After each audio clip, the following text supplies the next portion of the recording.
Intelligent people in society were joining this movement in the 60s and early 70s. Why did it go from being the most scientific spiritual process to a joke? Think about it. It's been reduced to the butt of jokes in movies. Oh, Hare Krishna with a flower being, you know. Everybody says, where'd the Hare Krishnas go? They were silenced. You know? Prabhupada knew what was up. Prabhupada, a pure devotee, has Trikala Gyan, means vision of the past, the present, and the future. And Prabhupada warned us what was going to happen. But as Edmund Burke says, all that's needed for evil to prevail is for good men to do nothing. I'm not going to sit on the sidelines. What else am I going to fight for? Fight for Prabhupada's movement. And all of this stuff is just to make people revolt against materialistic lifestyle. Eventually, what's the alternative? That's when people will come to Krishna consciousness. This movement's going to be bigger than it ever was. But we're straightening it out now, getting the word out of what went down. How they hijacked Prabhupada's movement, these bogus gurus. You know, I don't even like these little hardcore kids or whatever, these kids that like are in the movement now. It's like, you can't even have a philosophical discussion with them. They're brainwashed. And where's all the shelter posse? They're not even devotees anymore. So they all criticized me for the last 20 years. Where are they now? And I'm not saying it to be puffed up or egotistical. I'm just saying, if you're going to talk the talk, walk the walk. You know? Yeah, it's a lot of people that I was involved with. I got into Krishna consciousness probably in about 1990. I was introduced to it, you know, obviously I'm from a younger generation than you, so I got into it in 90. And a lot of those people, it became like, the more they got involved with it, the more they, you know, when they took initiating gurus, it became so cultish, and their mentality was so brainwashed that it completely turned me off. Right. Like, it created division. Prabhupada never ordered anybody. I still say to this day, show me the order where Prabhupada told you to become guru. Show me the order. Show me the letter. As a matter of fact, the July 9th letter said that these people were supposed to initiate on behalf of Prabhupada, and they'd be in certain areas, and whoever was closer to them, they can act as an officiating acharya and initiate on behalf of Prabhupada, but they were Prabhupada's disciples. When Prabhupada left the planet, they flipped the whole thing. They said, no, you're my disciple.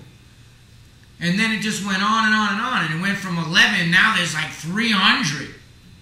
Like, you know, it's a joke. It's a joke.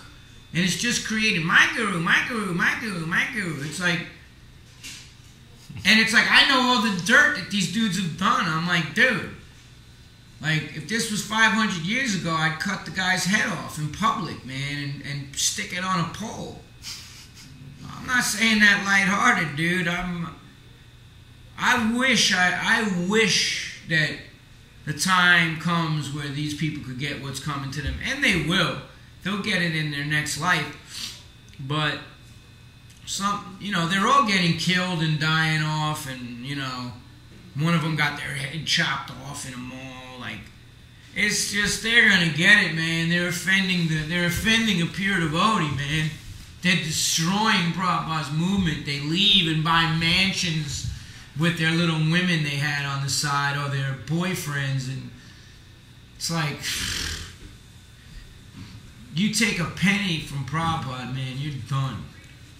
When I left the temple, I just did an article with the Village Voice, and the guy was like, you know, you could tell he was very condescending and shit, like, you know, how do you sleep at night with all you did in the Krishnas and, you know, hustling people? I said, look, man, I believed that the money was being used to do certain things, feed people and buy books and open temples. When I found out it wasn't, and there were scams going on, I split.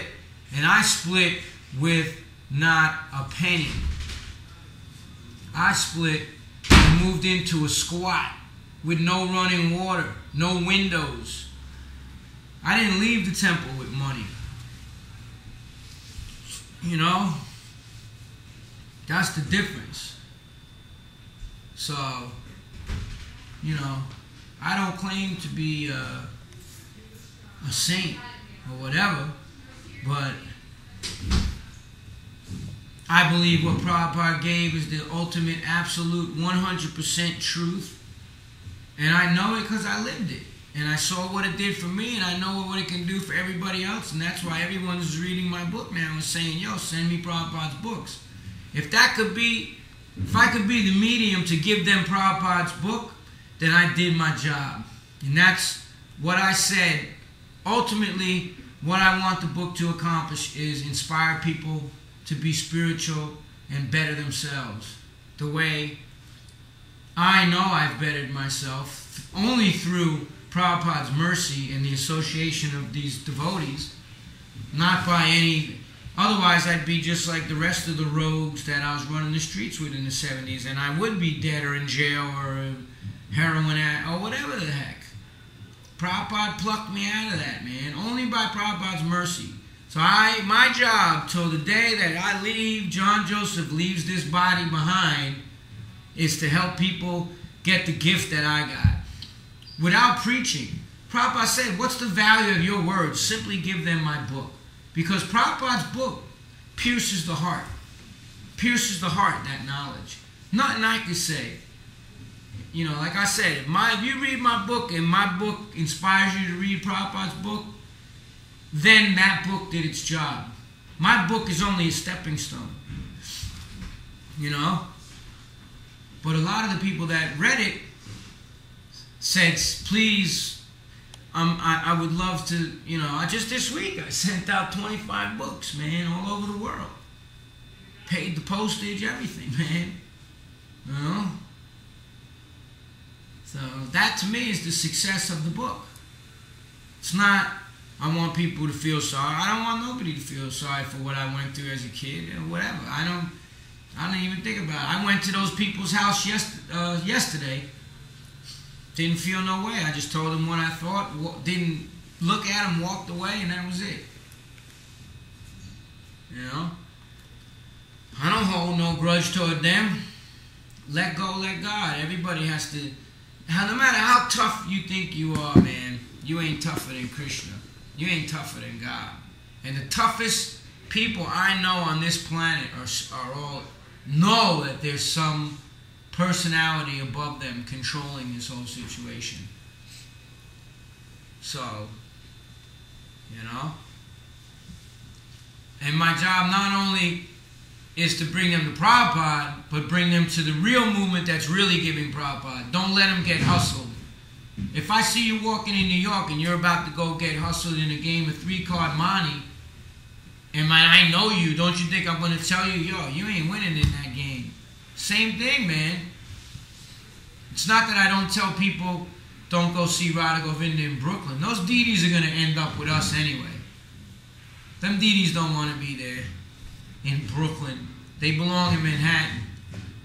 But I tell them, don't get caught up in the hustle. Don't get caught up in the scam game. Don't get caught up in the 3-card money they got going on out there. So, you think with this spot, like, you think that there's going to be a revival in the real... I know there's going to be. I know there's going to be. Just by the quality of people that are coming in here. And everybody around the world that's reading Prabhupada's books, they're getting the seed.